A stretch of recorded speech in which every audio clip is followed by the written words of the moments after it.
I was a student in a class last week, and I did the same thing that I don't want to bother everybody. But you know what? When I didn't speak up right away and say, could you repeat that? I lost the entire activity. Welcome back to Miss Melodie's Training Tips, another episode where we're going to be answering one of your questions. And the question today is, how do I not hold up the rest of the class? I'm so worried that I'm going to hold up the rest of the class. I don't want to hold anybody up. I am nervous. We talked about that last episode about being nervous in the classroom. We said it's okay, everybody's nervous, but now you're wondering, well, I don't really want to hold the classroom up. And to answer that question, we do have Miss Melodie, who, to one of the quotes from our students, says, Miss Wilson is really great instructor. When I get lost on some topics, she's quick to help me out to get back on track, in track. So these are unedited, raw testimonials from real students.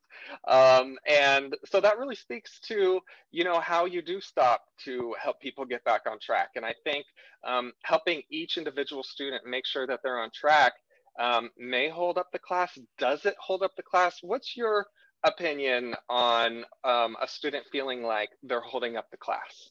As you return to school, one of the biggest challenges that most of my adult students have is changing their perceptions of what school is.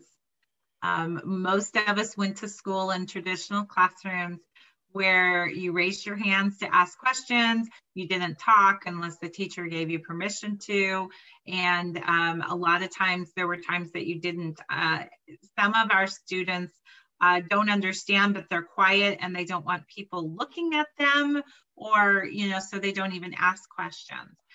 And that is one of the biggest things that adult students need to adjust to quickly if they can, because it will improve their learning experience. We are small groups to start with, so not a lot of students in any of our groups. The instructors can stay on top of what each student is doing. Now, there's the one thing that's a challenge is, because we know that everyone learns and processes information differently, we give you lots of opportunities to ask questions. So the traditional way of raising your hand is still available, and you can ask a question either by typing or you can ask it with a mic.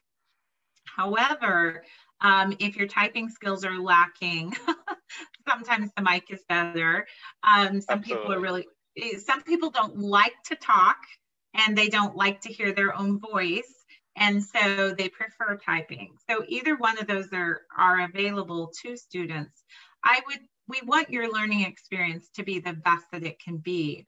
What's an example of a moment where you kind of pause? What do you say? Is it the same thing over and over again? I mean, we've had students reporting that they can hear your voice while they're taking tests or practicing things. So what is it that you say, or maybe even you've heard your colleagues say during a class that lets students know, like, it's okay to ask questions right now? Well, the first thing that happens in an online class is we use response buttons. And so there are response buttons that are check marks that say I'm okay, and kind of red X's that say, hey, I'm not okay. Those are just vital for our classes.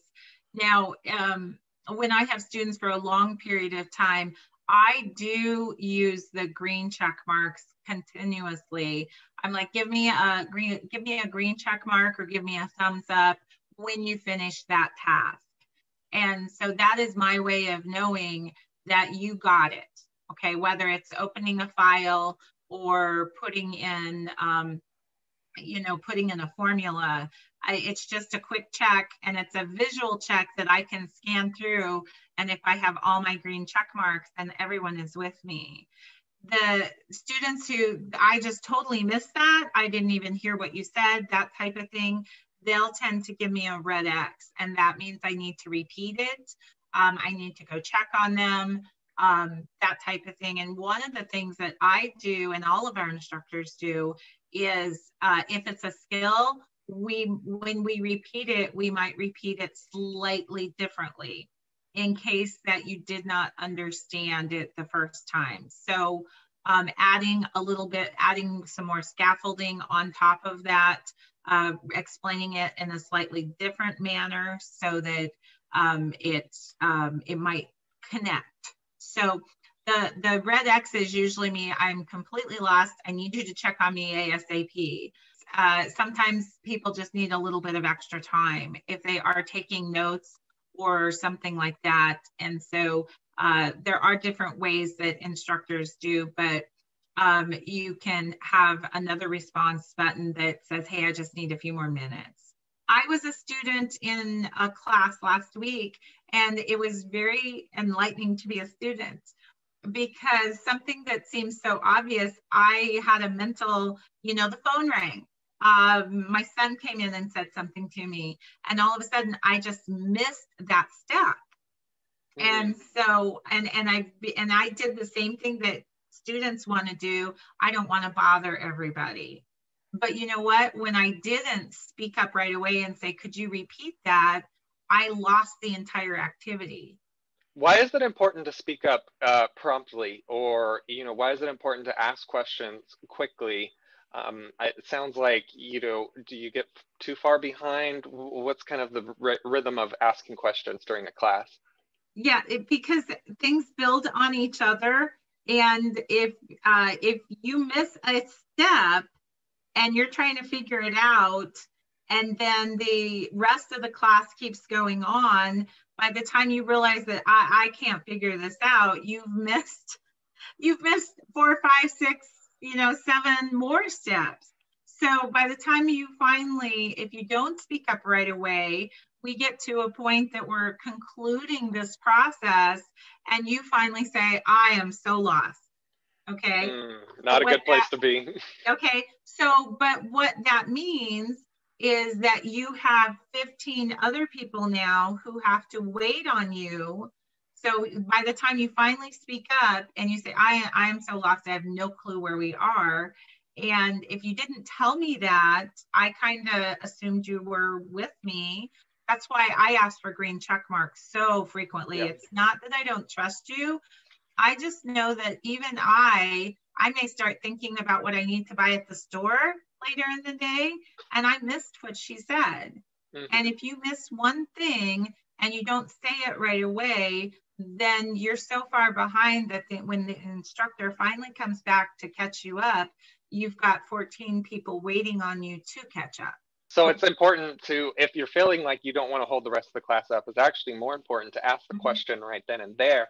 To maybe the class gets held up for a minute or two while you kind of move into their computer screen and help you figure it out, as opposed to waiting, and now there's more catch up to happen. The skills kind of build, and we understand that distractions happen. And, we also don't want to disrespect other students. And so I'm going to pause right there so that we can save that topic for our next episode, which is a little bit more about online school. We have non-contact training available during the pandemic, and we want to ask the question about, what does online school look like? It sounds like you have some real world examples. So stay tuned for our next episode of Miss Melodie's Training Tips. And if you want any career development training for yourself, go to careerdevelopmentsolutions.com.